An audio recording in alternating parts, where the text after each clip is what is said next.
All right, so where I left off is that we had made our brush shape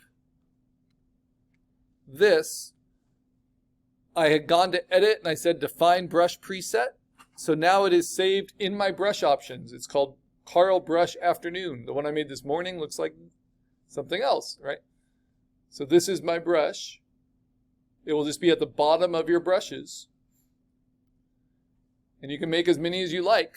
But making the brush shape and defining it is not the end of the job. The end of the job is then using it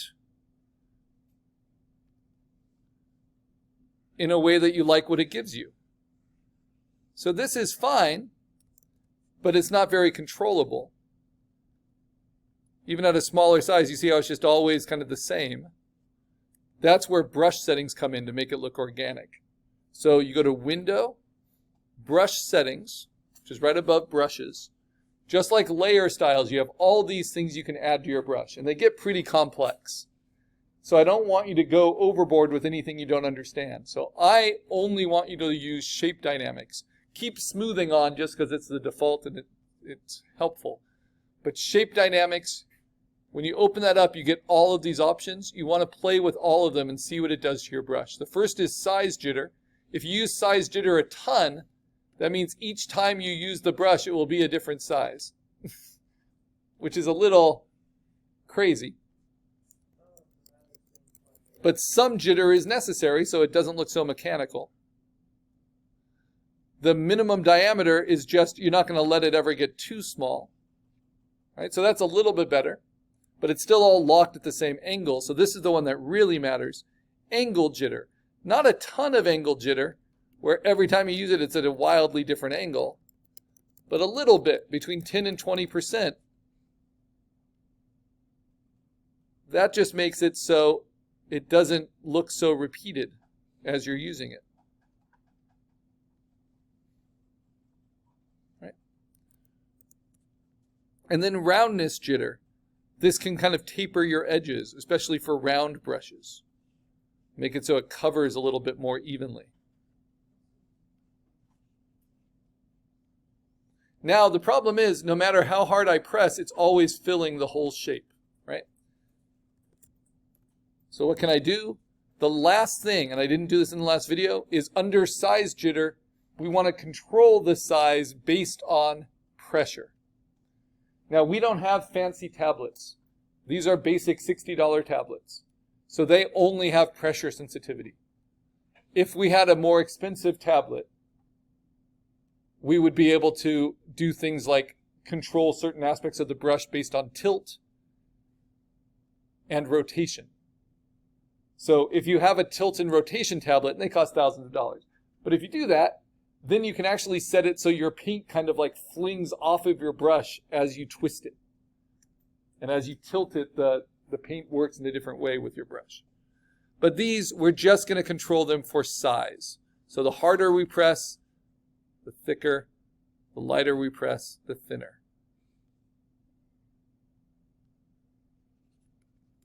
All right? So that's my brush. I don't even need to save this. But I need to use it in a file that I do save.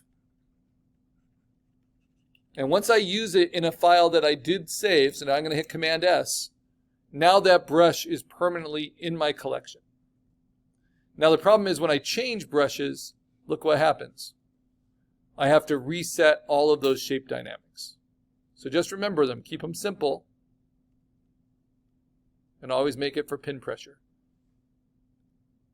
So that's why, for my digital painting, I don't like to change brushes a lot. I like to set it and forget it. But now we have a custom brush. And I'm going to use a size that's like that Filbert brush, right? And now I'm going to use it to fill in my base color. Even though I already did it with the shape painting, I'm going to start from scratch here, and I'm going to use some more interesting color. So what can this look like? I'm going to do it at 100% opacity. That's what's different about your base color layer. This goes on top of your sketch.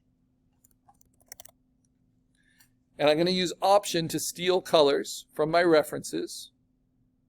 And then I'm just going to immediately paint them in, like a coloring book.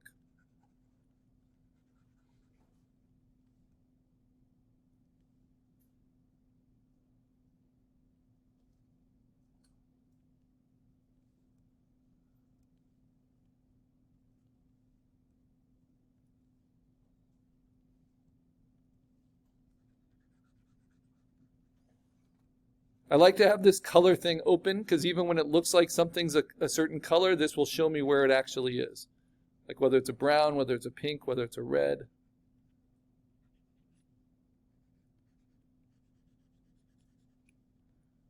And because just a whole lot of black paint isn't all that interesting, that's where my artistic references come in. Do an underpainting with some color and then kind of paint over the top of it. Maybe going from warm to cool.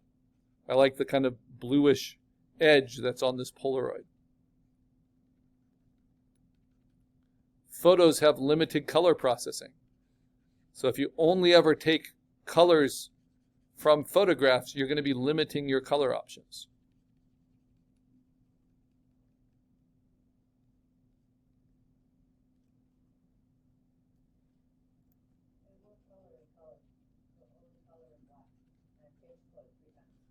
Are you in your paint file? I'll come look. If you're in a format that's only grayscale, then it won't support color. Okay, now notice, even though my base layer is 100% opaque, I am kind of varying the colors a little bit.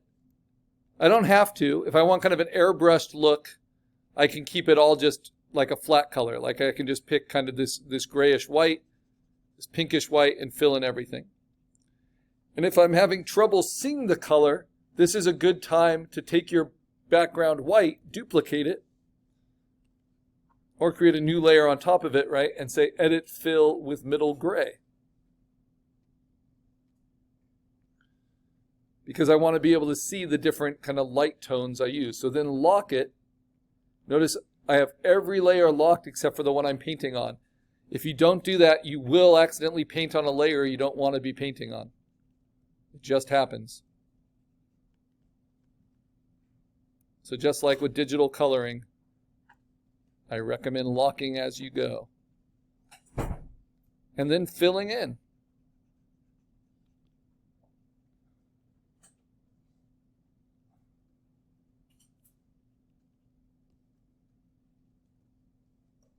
If I just use those photo colors, it's pretty darn boring.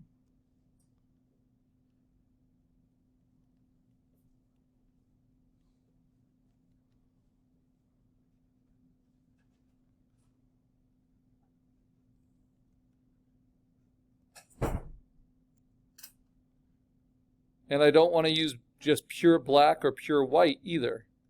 Like I always want them to be strong versions of something else. Like this is a really dark crimson,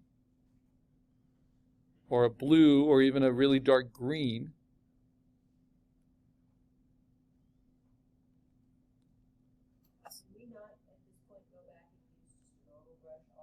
You can. You absolutely can. The reason I have you make your own brush is so you can understand how to modify them and how they operate. But you are, for your digital painting project, you're allowed to use any brushes you like. And there are some built in. There are dry brushes, wet brushes, but you want to be able to understand how they're operating and why. And that's all through brush settings.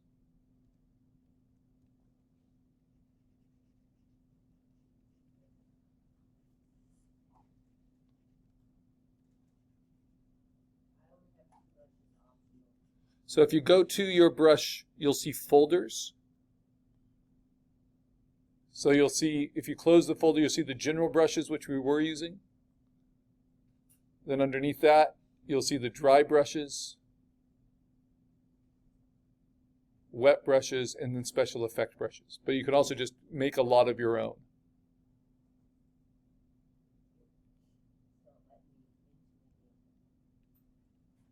So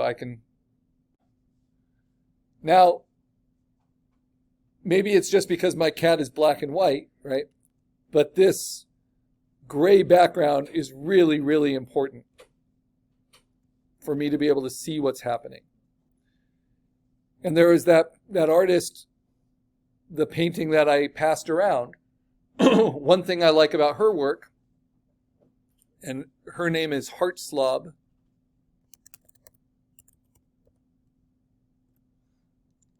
But one thing I like about these digital paintings is that they always have an underpainting underneath them.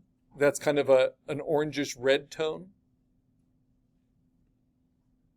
And so whether it's really, really detailed or not, you'll have that color theory of warms and cools coming through.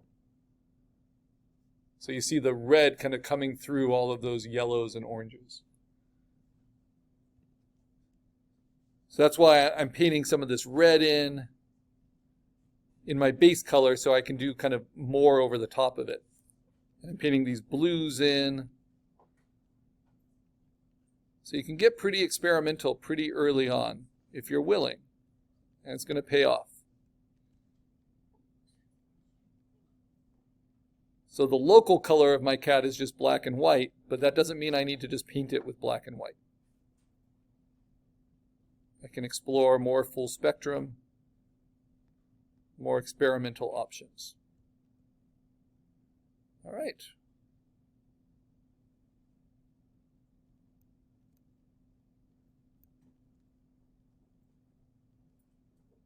So this is where we want to be by the beginning of next class. We want to have our base color layers filled in. We can do that with Photo-P, and we can do it at home, but without a tablet, we don't have that same pressure sensitivity. Photo-P has different brushes built in than Photoshop does, so it can be fun to just play around with them now that you understand more about how they operate.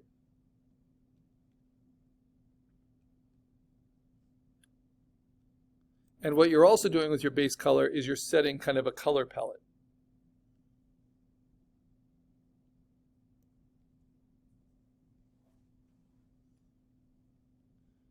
And you don't need to worry about really refining it too much. You just need to worry about filling it up.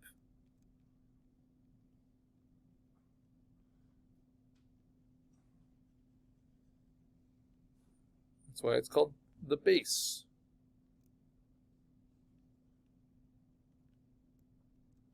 And at this point as well, if you find colors you really like and you think you're going to be using quite a bit of, you can paint them off to the side like this.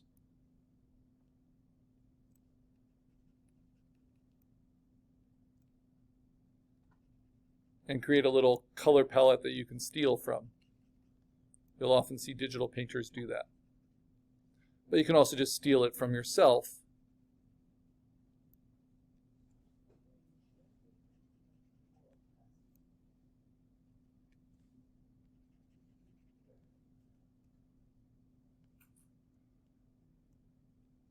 You said your paint settings to 100%.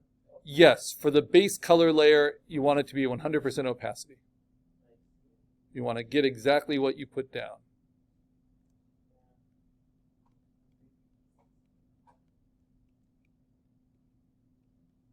But because I have this cool brush, look what happens when I do that. So I put down something, right? And it covers up and obliterates everything. But then as I put it back over it, I get all these little artifacts, like scribbling with crayon. So even though my palette's pretty limited, I'm starting to get some nice variations within it.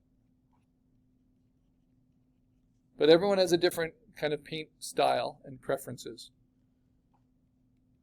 And there isn't really a fixed workflow to digital painting. I don't tend to use a ton of layers. I'll do kind of the base painting layer and then a refined painting layer and then maybe one additional blending layer. But some digital painters, they'll use a different layer for each thing that they paint.